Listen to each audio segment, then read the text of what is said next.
इसके सर में चोट लगने के कारण डॉक्टर साहब ने बोले थे कि इसके सर में चोट लगने के कारण इसके दिमाग और आंख पर भी असर पड़ सकता है। इसलिए जब इसके आंख की पट्टी खोलना तो धीरे धीरे अपने आप को खोलेगी। पट्टी खोलो। कोई बात नहीं, मैं ही खोलता हूँ।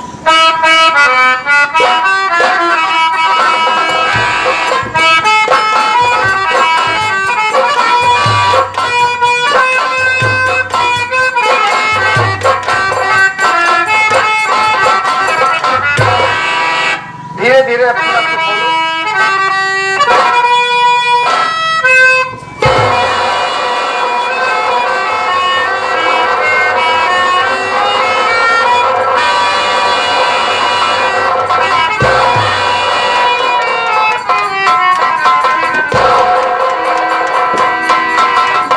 अरे ये क्या? मुझे तो सब कुछ दिखाई दे रहा है। अरे मुझे सब कुछ दिखाई दे रहा है, मैं दुनिया देख सकती हूँ। अरे भगवान, ये कैसा चमत्कार कि मेरे आंख में दोबारा रोशनी वापस आ गई। धन्यवाद है। अरे ये सब कैसे हो गया? अरे मुझे तो सब कुछ दिखाई दे रहा है। क्यों, इसके पहले तुम्हें दिखाई नहीं देता था क्या? नहीं बाबूजी, इससे पहले मेरे दोनों आंख में रोशनी नहीं थी, मैं दुनिया को नहीं देख पाती थी। लेकिन आज ऐसा चमत्कार भगवान ने मेरे साथ कर दिए कि मैं फिर से दोबारा दुनिया देख सकती हूँ और सब कुछ दिखाई दे रहा है। लेकिन आप कौन हैं? और मैं ये कहाँ आ गई हूँ?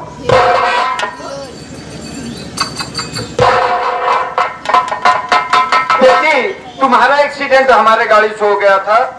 तुम रोड पे इधर उधर जा रही थी, तुम्हें ये नहीं पता था कि गाड़ी किस तरफ से आ रही है। एक्सीडेंट होने के बाद तुम बेहोश हो गई थी।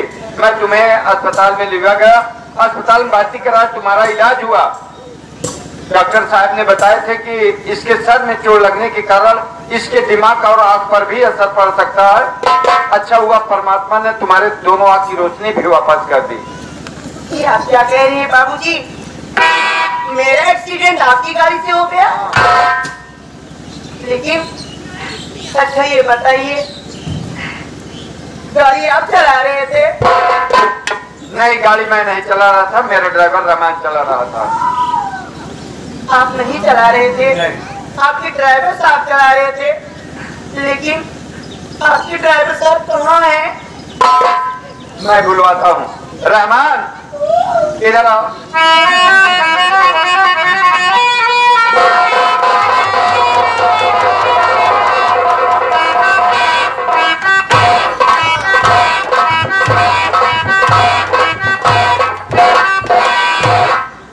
सीधा खड़ा हो। क्या बात है, क्यों रो रहा है?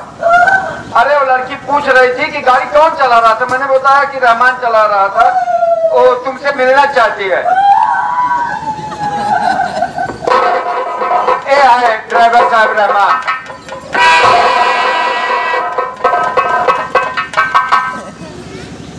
भैया, गाड़ी क्यों चलाते हैं?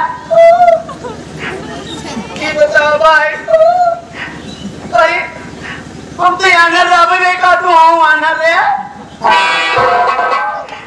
जैसे लड़ाया।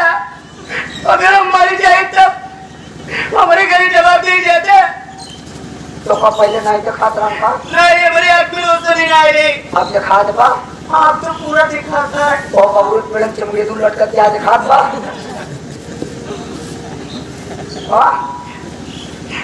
मजा करता। पहले बताओ कि तो देख कर चलाओ चाहिए गाड़ी। पहले तो दिखाना ही रहा नहीं। हाँ, लड़ाई दिखाई जा साहब। क्या बात है रहमान? समझ गए? क्या समझ गए? जब हमारे बाबा मरे जाके हम 10 साल के रहे। अच्छा, तुम्हारे बाबा? हाँ, हम 10 साल रहे। बाबा हमारा हमका एक संदेश दिए, बहन बेटवा। संदेश मरने के बाद दिए? नहीं, मर रहे तब दिए। अरे बुला के समझाए। हाँ, वो लटका रहे हैं।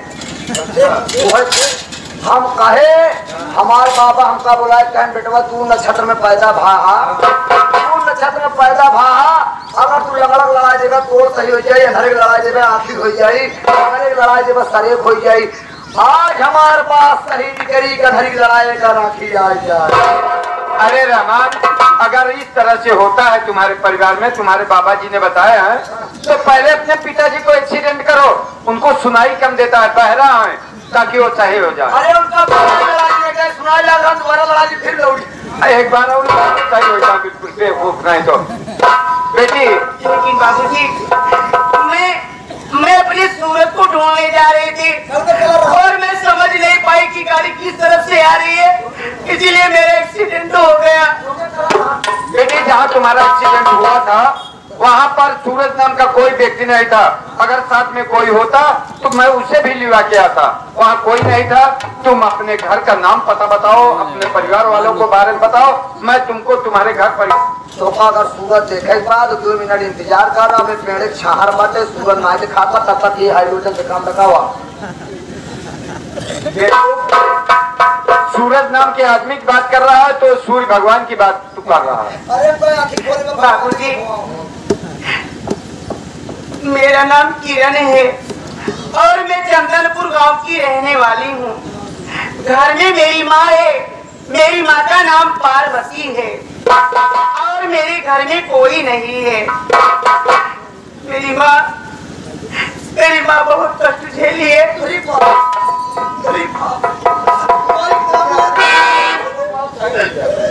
मैं अपनी माँ को कष्ट नहीं देख पाई। मेरी माँ बीमार हो गई थी, मैं दवा के लिए जा रही थी, मेरा एक्सीडेंट हो गया तो मेरी आँख की रोशनी चली गई थी। लेकिन मैं अपने घर परिवार की मुसीबत देख करके अपने गांव में दूसरी क्या नौकरी करने जाने लगी। मेरे मालिक का नाम बाबू सेठ नारायण था और मेरी पहली मालकिन दुनिया छोड़कर चली गई। मेरे मालिक अपनी दूसरी शादी करके दूसरी मालकिन घर में लाए और लोग सब उन्हें मालकन मालकन कहते थे। और मेरे मालिक के पास एक बेटा था जिसका नाम चंदन था। चंदन भैया बहुत अच्छे थे, मुझसे बहुत प्यार करते थे, इतना प्यार करते थे कि कोई सगा भाई अपनी बहन से नहीं करता होगा। लेकिन एक दिन की बात है, गुस्से में चंदन भैया मालकिन को उल्टी सीधी बात बोल दिए और बात मालकिन को बुरा लग गया। जाकर के मालिक से बता दिए और मालिक सुनकर के गुस्से में आए, चंदन भैया को मारने लगे और मार करके बोले कि आराम खोर चंदन, तूने अपनी माँ के ऊपर हाथ छोड़ा, अपनी माँ को उल्टी सीधी बातें कहा, गाली दिया। आराम खोर, तू मेरा घर छोड़ करके चला जा और तू मेरा सगा औलाद नहीं है। मैं काशी विश्वनाथ मंदिर में दर्शन करने गया था, वहीं से तुझे पर्वत उठा करके लाया था। मैं सिर्फ तेरी परवरिश किया हूँ और मैंने तुझे पैदा नहीं किया हूँ। भैया उसी दिन से घर छोड़कर चले गए और आज तक दोबारा चंदन भैया से मुझसे मुलाकात नहीं हुई।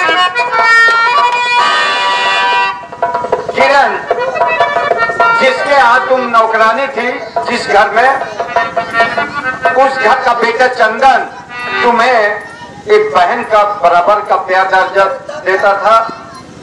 उसके बाद तुम्हारे लिए वो अपने माँ बाप को छोड़ दिया, अपने परिवार को छोड़कर घर से बाहर चला गया। क्या कभी अपने भाई चंदन की याद तुम्हें नहीं आती है? अरे बाबूजी, आप कैसी बात कर रहे हैं? अरे जो भाई सगा न होकर के सगा से बढ़ करके प्यार किया हो, बताओ वाला उस भाई की याद क्यों नहीं आएगी? अपने भैया चंदन से मिलना चाहती हो? हाँ, लेकिन मेरे भैया कहाँ है? मैं मिलना चाहती, देखना चाहती हूँ और अपने भैया को बताना चाहती हूँ कि भैया जी तुम्हारी बहन को लोग अंधी किरण करके बोलते थे, अब तुम्हारी बहन अंधी नहीं है, अब उसकी आँख में रोशनी आ गई है। घबराओ नहीं, मैं तुम्हारे भैया चंदन से तुमको मिलवाता हूँ। रहमान, भैया ये बताए थे कि भैया अंधेरे में नहीं रहती हूँ, अब मैं सऊजा लगवा ली हूँ। बेवकूफ,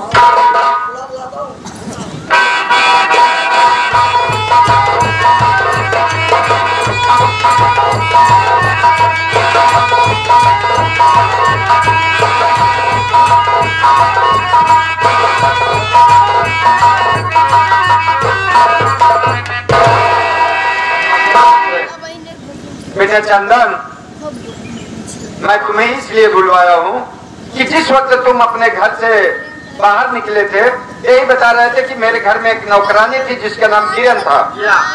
दोनों आंख से दिखाई नहीं देता था। तुम्हारी सौतेली माँ उसे बहुत परेशान करती थी। एक बार बोलने पर तुम्हें और घर से बाहर भी कर दिया था। इतना दिन अपने बहन के साथ छोड़े हो गया, क्या कभी उस बहन की याद आती है तुम्हें? बड़ी सोचने वाली बात आपने कहा। जब बहन की याद आती है तो अकेले में बैठकर आंसू बहा लेता हूँ, अपने गम को मिटा लेता हूँ। कैसे नहीं आएगी बाबू? तो अपने बहन से मिलना चाहते हो? अगर आप मेरी बहन को जानते हैं, मैं आपसे हाथ जोड़ता हूँ, आपके पांव पड़ता हूँ, एक बार मेरी अंधी बहन से मुझे मिला दो बाबू। चंदन, आज सुबह सुबह रहमान गाड़ी लेके उड़ जा रहा था, मैं बैठा था, अचानक तुम्हारी अंधी बहन रोड पे इधर उधर टहल रही थी। उसे नहीं समझ में आ रहा था कि गाड़ी किस तरफ से आ रही है। तुम्हारी उस अंधी बहन का मेरी कार से एक्सीडेंट हो गया। अगर मेरी बहन का एक्सीडेंट हो गया तो मेरी बहन है कहाँ पर, किस हालात में? एक्सीडेंट होने के बाद चंदन वो रोड पे तड़प रही थी, उसके सर से काफी खून निकल गया था और बेहोश भी हो गई। मैं उसे अपनी गाड़ी से लादकर अस्पताल लिया गया, अस्पताल में भर्ती कराया, इलाज हुआ। उसके बाद वो ठीक हो गई, उसे होश आ गया। यही नहीं, डॉक्टर साहब बोले थे कि इसके सर में चोट लगने के कारण इसके दिमाग और आंख पर भी असर पड़ सकता है। परमात्मा ने तुम्हारी अंधी बहन की दोनों आंख में रोशनी भी वापस कर दी। बाबू, मेरी बहन दुनिया देखने लगी, लेकिन मेरी बहन है कहाँ पर? बेटी किरण,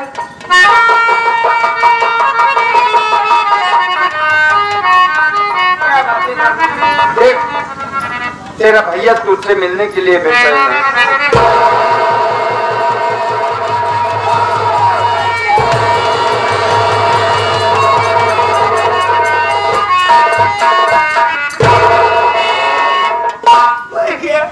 मुझे छोड़कर कहाँ चले गए थे? मैं तो तुझे छोड़कर कहीं नहीं गया था, ये बदनसीबी है कि मैं तुझसे दूर हो गया था। आज तुझे देखने के बाद मुझे बड़ी खुशी मिली। अरे भैया, कि तुम्हारी बहन के आंख में रोशनी आ गई। भैया, मैं फिर से दोबारा दुनिया देख सकती हूँ। लेकिन भैया, मैं सूरज को ढूंढने जा रही थी और मेरा एक्सीडेंट हो गया। इस सूरज की बात कर रहे, कौन है वो सूरज?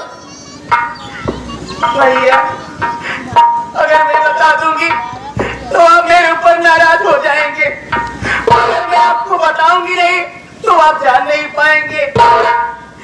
भैया, मैं जिस सूरज की बात कर रही हूँ, मैं सूरज से प्यार करती हूँ।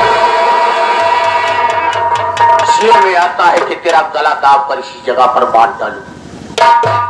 जिस वक्त मैं घर से निकल रहा था तुमसे एक बात करके आया था कि दुनिया का हर गम अपने सीने में छिपा लेना, दुनिया की हर मुसीबत को अपने सर पर उठा लेना, लेकिन मेरी मर्यादा को बचा के रखना।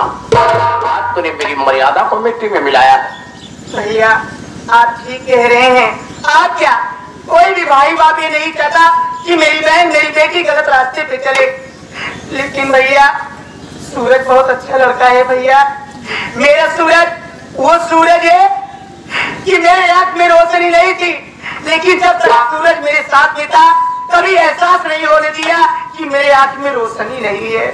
भैया, सूरज ने मेरे साथ इतना बड़ा एहसान किया है। क्या किया है बता, सफाई मत दे। इतना बड़ा एहसान किया है भैया कि अगर एहसान के बदले में अपनी गर्दन कटा दूं तब भी सूरज का एहसान नहीं चुका सकता। पूछ रहा हूँ, कौन सा एहसान तेरे साथ में किया है? सूरज ने एहसान क्या किया है? अरे भैया, अरे आज उसी सूरज की देन है। आज मेरे सूरज की देन है कि आपकी अंधी बहन की आपकी आंखों के सामने है। अगर आज मैं सूरज से प्यार न की होती, सूरज मेरे साथ न होता, तो आज यही तुम्हारी बहन बनारस के मशहूर चंपाबाई के कोठे में रहे। कौन है हरामजादा जिसने मेरी बहन को चंपाबाई के कोठे पर पहुंचाया है? एक बार उस साले का नाम बता दे, मैं उसका खून पी जाऊंगा। एक आदमी है, उसका नाम सुल्तान सिंह है और चंपाबाई सुल्तान सिंह की ये धंधा है। चंपाबाई अपने कोठे पर आते और सुल्तान सिंह कार घूम के गरीब की बहन बेटी को अपने पैसे की लालच देकर बहला फुसला करके अपने साथ लेके जाता है, चंपाबाई की कोठे पे बेच देता है। और चंपाबाई का काम यह है कि उसका सौदा कर देती है। उसी पे भी एक बार सुल्तान सिंह की चंगुल में फंस गई, मुझे जबरदस्ती उठा ले गया और चंपाबाई ने मुझे देखी तो मेरा सौदा कर दिया कि जो मेरे साथ सारी रात गुजारेगा मुंह मांगी कीमत देगा। और सूरज भी न जाने कहां से सूचना पा गए, वहां कोठे पे पहुंचा अपना भेष बदल करके। जब मुझे देखे सूरज मुझे पहचान के मुझे रात ही रात कोठे पर से निभा के भाग निकले। मैं काफी दूर तक आई, मुझे भूख बहुत जोरों से लग गई। मैं सूरज से बोली कि सूरज मुझे कुछ खिलाओ, नहीं मेरी जान निकल जाएगी। सूरज खाना मांगने के खातिर गांव में चले गए। काफी समय हो गया, सूरज लौट कर नहीं आए। मैं देखते देखते काफी समय हो गया, मैं सूरज को ढूंढने जा रही थी, मेरा एक्सीडेंट हो गया। वास्तव में तेरे लिए भगवान है। अगर तूने सूरज से सच्ची मोहब्बत किया है तो तेरा भाई तुझसे वादा कर रहा है, तो मैं तो जानता और पहचानता नहीं हूं, फिर भी दुनिया में किसी भी कोने में होगा तो मैं तेरा प्यार ढूंढ कर तेरे पास जरूर लाऊंगा। भैया, मैं आपकी कलाई में राखी बांधी हुई है, अगर मुझे कुछ तोहफा देना चाहते तो मेरे सूरज को मेरे पास ला दो भैया। ये तेरा भाई तुझसे वादा कर रहा है बहन, तो मैं तेरा सूरज तेरे पास जरूर लाऊंगा। भैया, लेकिन मैं अपने घर जाऊंगी भैया। नहीं बहन, इतने दिनों के बाद अगर अपने भाई से तू मुलाकात किया है तो मैं तुम्हें उसके साथ ही भेजूंगा जब तेरा सूरज तुझे मिल जाएगा, नहीं तो तब तक तो मेरे पास रहेगी। बाबूजी,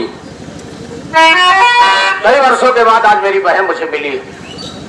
मैं आपसे कहना चाहता हूँ कि मेरी बहन को तब तक इस घर में रहने दीजिए जब तक सूरज मिल नहीं जाता है। जब सूरज मिल जाएगा मैं खुशी खुशी इस घर से अपनी बहन की विदाई कर दूंगा। बेटा चंदन, इसमें पूछने की कोई बात नहीं है। जब तक सूरज नहीं मिल जाता है तब तक अपनी बेटी अपने ही साथ रहेगी। रहा सवाल सुल्तान सिंह का, जिन्होंने इसे तवायफ के अड्डे तक पहुंचाया था, तो मैं आज ही कोर्ट जाकर के प्रशासन को आदेश कर दूंगा कि देश में जितने भी तवायफ के अड्डे हैं सभी को छापे मारकर बंद कर दिया जाए। चलते हैं आगे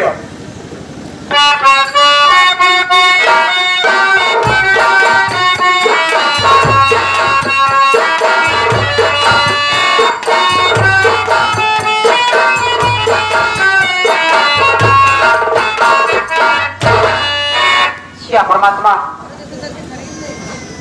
आज एक हफ्ते मुझे खाना खाए हुए हो गया है। मैं अपनी बेटी को ढूंढती ढूंढती इतना दूर चली आई हूँ, भूख प्यास के मारे चला नहीं जा रहा है। सबसे बड़ी चिंता तो मुझे ये हो रही है, अरे इस दुनिया में बहुत से नदी नाले हैं, कुएं हैं, मेरी बेटी दोनों आंखें अंधी है। अगर किसी कुएं या नदी में गिर जाएगी तो उसे